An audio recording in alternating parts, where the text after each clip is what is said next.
I woke up today with Spore Network, or the SPO token, up 118% on the day. We've settled down to a nice easy 90% right now, as the coin has settled down at a penny. If we look at the market cap, we're under 5 million, so this is a pretty small coin overall, and the trading volume just over the last 24 hours has been 3 million. So there's a lot of trading going on today.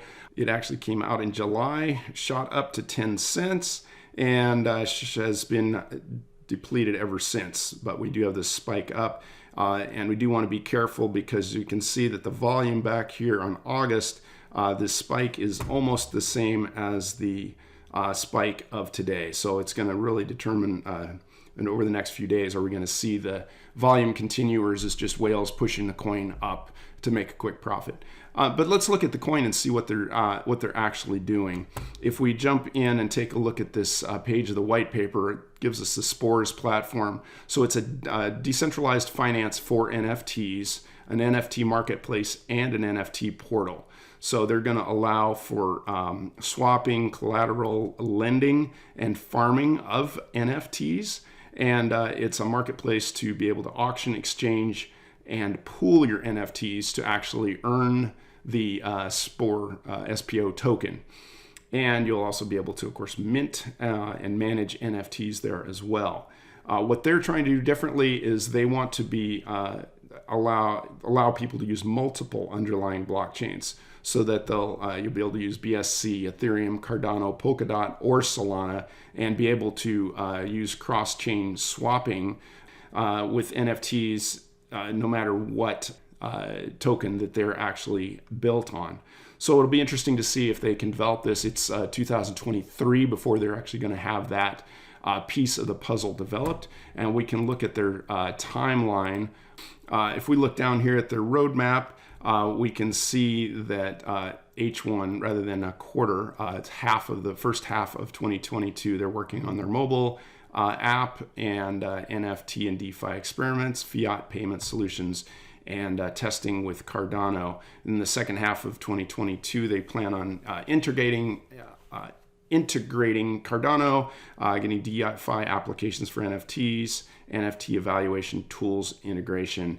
And then 2023 is when they want to get cross-chain payment solutions, expand to more blockchains, and second half of 2023, they're actually going to do white label solutions. So you'll be able to white label this for other websites, partnership development, and integrate the NFT cross-chain solution. So we're looking a couple of years out before they actually have the cross-chain solution in place. Can they do that in time to beat Coinbase to the market? Because I have a feeling Coinbase is already working on this as well.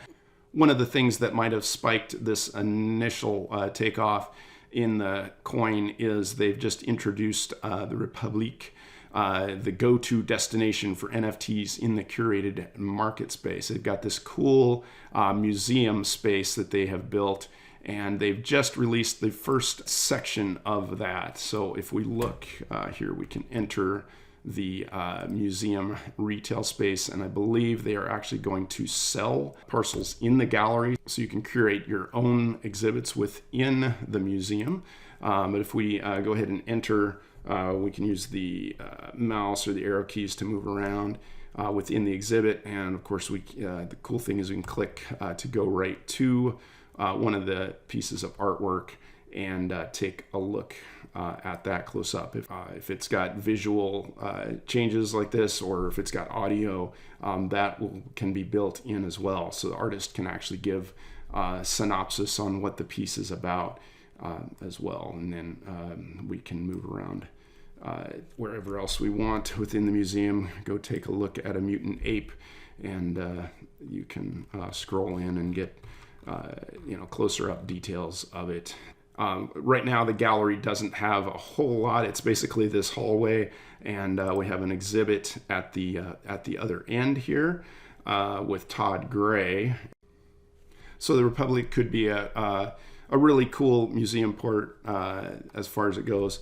And then if we look at that, they've got their Spores Marketplace, their launch pad, and They've got other projects they're partners with, I believe. It doesn't really explain exactly what they're saying. They're their projects. I don't believe they've started Network, but I think they've partnered with these others. And you can do some more research on what they're working on here, and then a whole bunch of other projects they've got coming soon with within Spores. You can check out their press releases and what Spores does. Once again, NFT Marketplace. They are planning on doing GameFi as well, and having a launchpad for games and an incubator for games. So it is Asian influence with global reach, curated NFT marketplace and GameFi publisher, helping artists, creators, and brands activate the metaverse. So once again, it's all things NFT and metaverse related, and mostly focusing on NFT at the moment, although they are partnering a lot with games, and it's GameFi store is being seeded with 10 games in early Q1 and has scheduled of 2 games per month ongoing. So they'll keep adding those NFTs here. And with their tokenomics, the SPO token is the native token. SPO is incentivized to be used on the platform. There'll be a club subscription.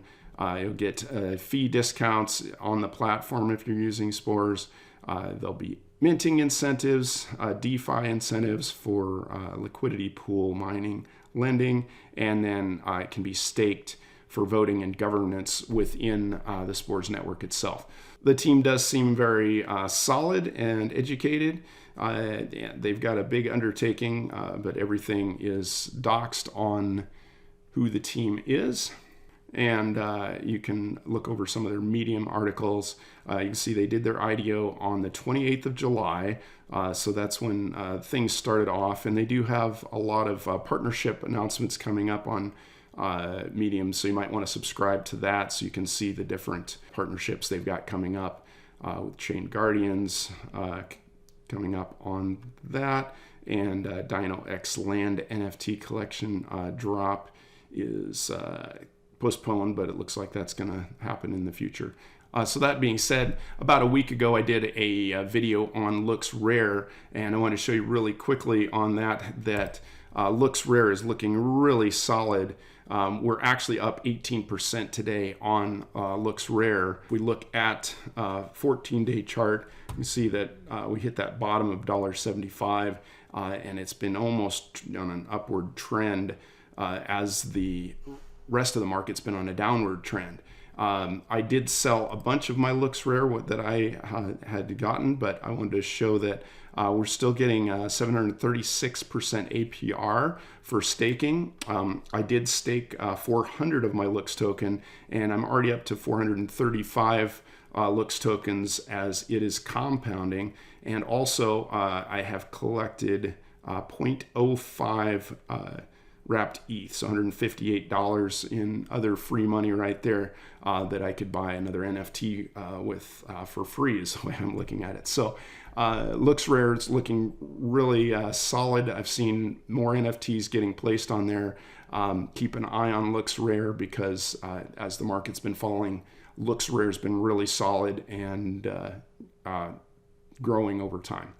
So Spores Network has a lot of work to do if they're going to break into the NFT market as a major player. Could it be done? Of course it could. I don't think the NFT space is going to be controlled by one party. It's starting to fragment out to other places like LooksRare. I think LooksRare has a leg up on Spores Network, but everybody that's talking metaverse, there's always that potential that one of these other tiny coins could skyrocket. So I hope you found this information valuable. If you have, please click the like button and subscribe, and you can click the bell notification. You'll be notified whenever I put up a new video on our channel, so you'll be first to be notified. You can also join my inner circle by purchasing one of my NFTs within the Universal Quest. We only have 400 spots for our Genesis collection, and you can check that out once again at quest.vision. So I hope you found this valuable. Once again, click that like button if you haven't, and I'll look forward to seeing you in the next video.